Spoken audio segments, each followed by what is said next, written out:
Có một điều mà tôi đã giấu rất lâu. Tôi không sợ mình tu không tốt. Tôi chỉ sợ người khác nhìn ra điều đó. Và khi nhận ra điều này, tôi thấy mình không còn chỗ nào để trốn tránh được nữa. Tôi không làm bài chia sẻ này để nói mình đã vượt qua tâm ỷ lại. Thật lòng mà nói, tôi vẫn còn đang loay hoay trong đó. Nhưng có vài khoảnh khắc, vài suy nghĩ rất nhỏ, rất đáng xấu hổ mà trước đây, tôi luôn tìm cách né tránh. Hôm nay tôi muốn nói ra, dù khó. Nếu bạn cũng từng cầm điện thoại lên, dù biết mình nên học pháp, nên luyện công ngay. Nếu bạn đã từng tự nhủ ngày mai mình sẽ tinh tấn hơn. Nếu bạn đã từng thấy khó chịu khi nghe người khác chia sẻ về tu luyện của mình, hoặc âm thầm sợ người khác phát hiện mình không tốt như họ nghĩ, thì có lẽ bạn sẽ thấy mình ở đâu đó trong video này. Sáng hôm đó trời rất bình yên. Tôi nhớ ngoài cửa sổ có tiếng chim hót. Không lớn, chỉ là những tiếng líp chích ngắt quãng trên cành cây trước nhà. Mọi thứ đều rất nhẹ. Nhưng đầu tôi thì nặng. Tôi thức dậy từ sớm. Không phải vì tinh tấn, chỉ là dạo này tôi ngủ không sâu. Tôi nằm nhìn trần nhà một lúc lâu. Trong đầu thoáng qua một suy nghĩ. Hay mình thức dậy luyện công đi. Chỉ thoáng qua thôi. Rồi tay tôi lại chạm vào điện thoại. Theo kiểu rất tự nhiên, như một phản xạ. Màn hình sáng lên. Tôi xem một video ngắn, rồi thêm một video ngắn khác. Rồi đọc tin tức. Xem bình luận.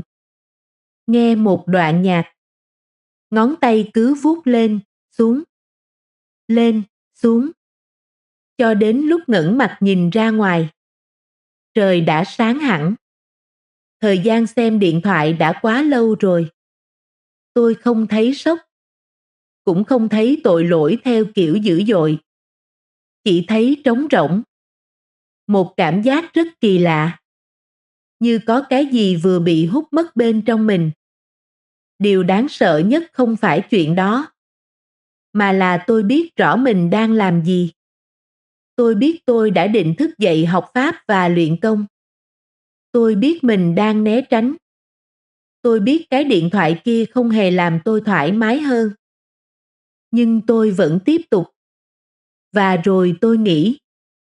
Thôi, để chiều tối nay mình học pháp và luyện công bù. Cái suy nghĩ đó làm tôi nhẹ người ngay lập tức. Như thể chỉ cần nghĩ tới việc sẽ làm, thì đã được tính là làm rồi. Tôi ngồi đó, cầm điện thoại, nghe tiếng chim ngoài cửa sổ. Và lần đầu tiên sau rất lâu, tôi thấy mình đang sống bằng những lời hứa với ngày mai. Không phải bằng hành động hôm nay. Tôi vẫn luôn nghĩ mình muốn học pháp và luyện công tốt. Nhưng vào khoảnh khắc đó, tôi thấy rõ. Có thể cái tôi muốn không phải là tu luyện, mà là cảm giác cho rằng mình vẫn còn là người tu luyện. Hai điều này khác nhau rất nhiều. Có một lần tôi gặp một người đồng tu. Anh ấy nói rất nhiều về việc học pháp, luyện công, về những chấp trước của bản thân vừa bỏ được. Tôi ngồi nghe, gật đầu, mỉm cười. Nhưng bên trong tôi khó chịu. Không phải vì anh ấy nói sai, mà vì tôi cảm thấy mình bị soi. Tôi có cảm giác như chỉ cần ngồi trước mặt người đó thêm một chút nữa thôi, những thứ tôi đang giấu trong mình sẽ lộ ra hết. Cái kiểu lười biếng, cái kiểu trì hoãn, cái kiểu muốn tu nhưng không muốn mất đi sự dễ chịu. Tôi bắt đầu tự biện hộ trong đầu. Tu luyện là việc riêng, không cần nói nhiều. Người tu thật sự đâu cần thể hiện. Và đúng, những điều đó không sai. Nhưng lúc đó tôi không dùng chúng để giữ tâm của mình. Tôi dùng chúng để che tâm của mình. Tôi sợ phải nói về tu luyện. Không phải vì khiêm tốn, mà vì nếu nói ra, người khác sẽ nhìn vào cuộc sống của tôi. Và tôi không chắc mình đang sống đúng với những gì mình nói. cho nên im lặng là an toàn hơn. Ít nhất, không ai biết tôi đang tệ đến mức nào. Nhưng khoảnh khắc khiến tôi thật sự tụt xuống đáy, lại là một chuyện rất nhỏ. Một hôm có người hiểu lầm tôi. Chỉ một câu thôi, không nặng nề, không xúc phạm. Nhưng ngay lập tức tôi nóng lên. Tôi muốn giải thích, muốn chứng minh, muốn nói. Không phải đâu, tôi không phải người như vậy. Cái phản ứng đó bật ra nhanh đến mức tôi không kịp nghĩ. Và rồi chỉ vài giây sau, tôi nhớ ra mình là người tu luyện. Cái làm tôi sợ không phải cơn tức, mà là khoảng thời gian trước khi nhớ ra. Khoảng thời gian rất thật đó. Khi cái tôi thật sự lao ra trước tiên. Không nhẫn, không từ bi, không nghĩ cho người khác, chỉ có tự ái. Tôi ngồi lặng rất lâu sau chuyện đó. Tôi từng nghĩ chấp trước lớn nhất của mình là lười học pháp và luyện công. Sau này tôi mới thấy không hẳn vậy. Lười chỉ là bề mặt. Thứ nằm sâu hơn là tôi luôn muốn giữ hình ảnh mình là một người đang tu luyện. Ngay cả khi tôi không sống đúng với điều đó. Đó mới là thứ khiến tôi mệt. Có những ngày tôi không học pháp, không luyện công, không làm gì ra hồn. Nhưng nếu ai đó hỏi, dạo này anh tu luyện sao rồi? Tôi vẫn biết cách trả lời sao cho nghe có vẻ ổn. Vẫn biết cách nói những câu đúng. Đáng sợ là ở chỗ đó. Tôi không giả dối với người khác nhiều bằng giả dối với chính mình. Tôi tự tạo ra một phiên bản mình đang cố gắng.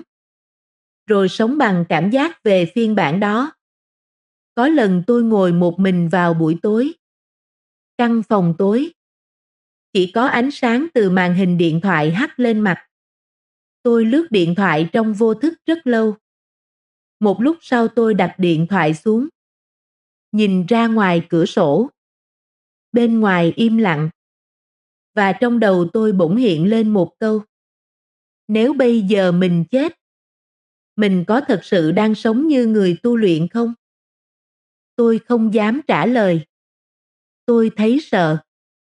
Không phải sợ mất mặt với người khác. Không phải sợ bị ai đánh giá. Mà là sợ cái cảm giác phải đối diện với sự thật rằng rất nhiều lúc tôi không hề yếu vì hoàn cảnh. Tôi chỉ đang chiều theo bản thân mình. Tôi từng dùng rất nhiều lý do. Tôi bận, tôi mệt, tôi chưa sẵn sàng. Thậm chí còn nghĩ rằng mình đọc pháp ít nhưng sâu. Còn hơn đọc nhiều mà không nhập tâm. Nghe vậy thì có vẻ hợp lý. Cho đến một ngày tôi nhận ra, nếu một người thật sự coi điều gì là quan trọng, họ sẽ không liên tục trì hoãn nó. Người ta có thể trì hoãn việc phụ. Nhưng thứ thật sự quan trọng, người ta sẽ tự tìm cách giữ nó. Còn tôi thì sao? Tôi cứ nói tu luyện là quan trọng nhất. Nhưng sáng mở mắt ra, thứ đầu tiên tôi cầm là điện thoại. Tôi cứ nói mình muốn đề cao. Nhưng chỉ cần một chút dễ chịu, một chút giải trí, một chút thư giãn, là tôi lập tức mềm xuống. Tôi bắt đầu thấy có hai con người sống trong mình. Một người muốn tinh tấn, và một người chỉ muốn dễ chịu như người thường. Người muốn tinh tấn thường xuất hiện vào ban đêm. Sau khi lướt điện thoại chán chê. Sau khi lòng trống rỗng. Người ấy thì thầm. Ngày mai sẽ khác. Ngày mai ta sẽ dậy sớm. Ngày mai ta sẽ học pháp nghiêm túc. Tôi thậm chí còn xúc động vì những suy nghĩ đó. Nhưng sáng hôm sau, bản tính người thường lại thắng. Cứ như vậy ngày này qua ngày khác. Điều làm tôi đau nhất không phải việc mình ngã, mà là tôi bắt đầu quen với việc ngã. Quen đến mức mỗi lần không làm tốt, tôi không còn bất ngờ nữa. Tôi chỉ âm thầm tự an ủi.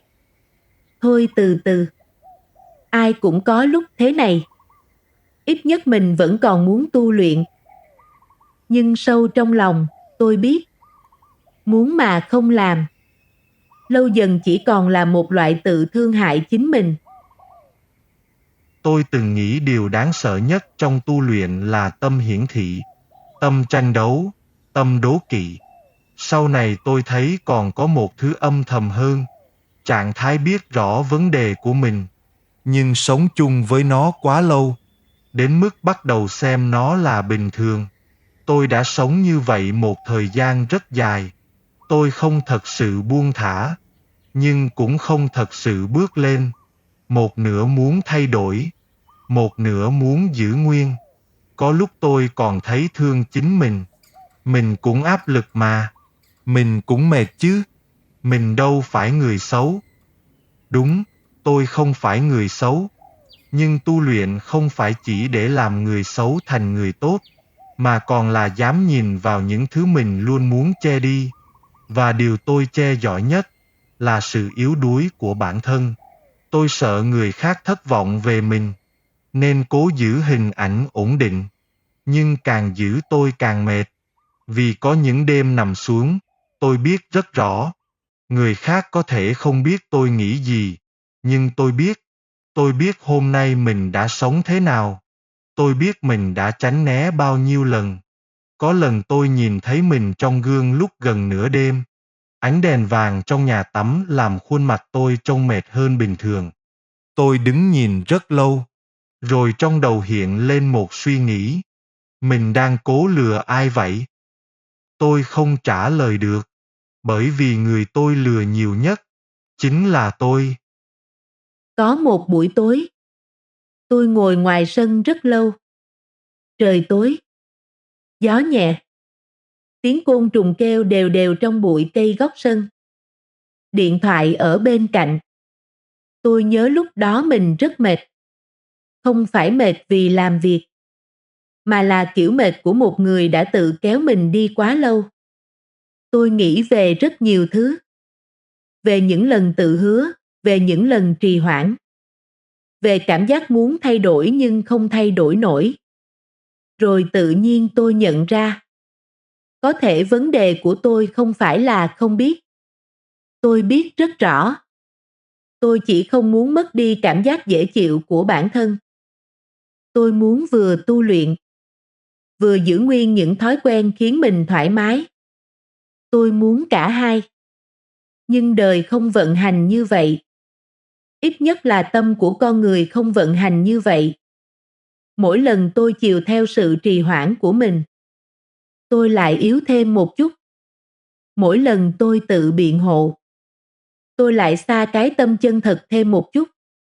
Điều đáng sợ không phải một lần ngã, mà là mỗi ngày đều tự thỏa hiệp với bản thân. Cho đến khi mình không còn thấy đau nữa. Tôi sợ một ngày mình vẫn mang danh người tu luyện, nhưng bên trong đã rỗng từ lâu rồi. Tôi ngồi rất lâu ngoài đó, không suy nghĩ gì cao siêu. Chỉ có một cảm giác rất thật. Nếu hôm nay tôi lười, thì thừa nhận là lười. Nếu hôm nay tôi né tránh, thì thừa nhận là né tránh. Nếu hôm nay tôi chưa làm được, thì nói là chưa làm được. Ít nhất như vậy thì tôi còn thật. Và lần đầu tiên sau rất lâu, tôi thấy nhẹ nhàng. Không phải nhẹ vì mình đã vượt qua, mà nhẹ vì cuối cùng cũng dám nhìn thấy con người thường của mình. Tôi nghĩ không chỉ riêng tôi sống trong trạng thái này. Rất nhiều người đang như vậy. Không chỉ trong tu luyện, mà trong cả cuộc sống. Chúng ta đang sống trong một thời đại mà cảm giác có thể được thay thế cho hành động quá dễ. Khi ta xem một video truyền động lực, rồi tưởng mình đã thay đổi. Ta nghe một bài chia sẻ sâu sắc, rồi tưởng mình đã hiểu. Nghĩ về việc sẽ sống tốt hơn, rồi tưởng mình đang tiến lên. Tôi đã từng sống rất nhiều bằng cảm giác. Cảm giác mình vẫn còn muốn tu luyện. Cảm giác mình chưa tệ lắm. Cảm giác mình hiểu một vài đoạn kinh văn. Nhưng cảm giác không thay đổi được con người. Hành động mới thay đổi được. Khi thật sự hướng nội, ta sẽ biết mình đang sống thật hay không. biết mình đang cố gắng hay chỉ đang diễn, biết mình đang thay đổi hay chỉ đang tự an ủi. Tôi từng nghĩ thứ khó nhất trong tu luyện là chịu khổ. Bây giờ tôi thấy, có khi khó nhất là sự trung thực với chính mình. Không dùng đạo lý để che đậy chấp trước, không dùng vẻ ngoài bình ổn để che nội tâm hỗn loạn, không dùng những lời đúng đắn để trốn khỏi sự thật. Điều này rất khó, bởi vì con người luôn muốn giữ lại một hình ảnh đẹp về bản thân. Tôi cũng vậy, cho đến khi tôi nhận ra, một người chỉ thật sự bắt đầu thay đổi khi họ không còn bảo vệ cái tôi giả tạo của mình nữa. Tôi không thể nói rằng từ sau đó tôi trở thành một người tinh tấn. Không, tôi vẫn còn những ngày yếu đuối, vẫn còn những lúc trì hoãn, vẫn có lúc cầm điện thoại lên vô thức. Nhưng có một thứ tôi đã khác. Tôi không còn muốn che đậy mình nữa. Ngày trước mỗi lần ngã, tôi thường tìm cách giải thích. Bây giờ tôi tập nhìn thẳng vào chính mình. Hôm nay mình lười. Nhìn nó. Hôm nay mình muốn dễ chịu hơn là muốn đề cao tâm tính. Nhìn thấy nó. Hôm nay mình đang tự thương hại bản thân. Hướng nội mà nhìn nó. Không tô vẽ. Không biện hộ. Kỳ lạ là càng hướng nội, nhìn mình càng thật. Tôi càng bớt nặng nề. Không phải vì tôi mạnh hơn, mà vì tôi bắt đầu thành thật hơn. Tôi nghĩ con đường tu luyện của mình có lẽ vẫn còn rất dài. Có thể tôi vẫn sẽ ngã nhiều lần nữa. Nhưng ít nhất bây giờ, tôi muốn thật. Dù chậm, dù vụng, dù chưa tốt. Ít nhất là thật với chính mình. Có lẽ điều đáng sợ nhất không phải là một người tu chưa tốt, mà là một người đã quen với việc tự lừa mình rằng mình vẫn đang tinh tấn. Điều đó mới thật sự đáng sợ. Nếu bạn đã xem đến đây, có lẽ trong lòng bạn cũng đang có một điều gì đó rất khó nói. Tôi không nghĩ vài lời chia sẻ này có thể thay đổi được ai. Ngay cả tôi cũng vẫn đang học cách đối diện với chính mình mỗi ngày. Nhưng nếu bạn từng có cảm giác giống tôi, muốn thay đổi nhưng lại trì hoãn, muốn tinh tấn nhưng còn tìm cảm giác dễ chịu nơi người thường, tôi mong bạn biết rằng bạn không đơn độc, và có thể bước đầu tiên không phải là trở nên mạnh mẽ hơn, mà chỉ đơn giản là dám thật với chính mình. Trân trọng cảm ơn bạn đã xem video này.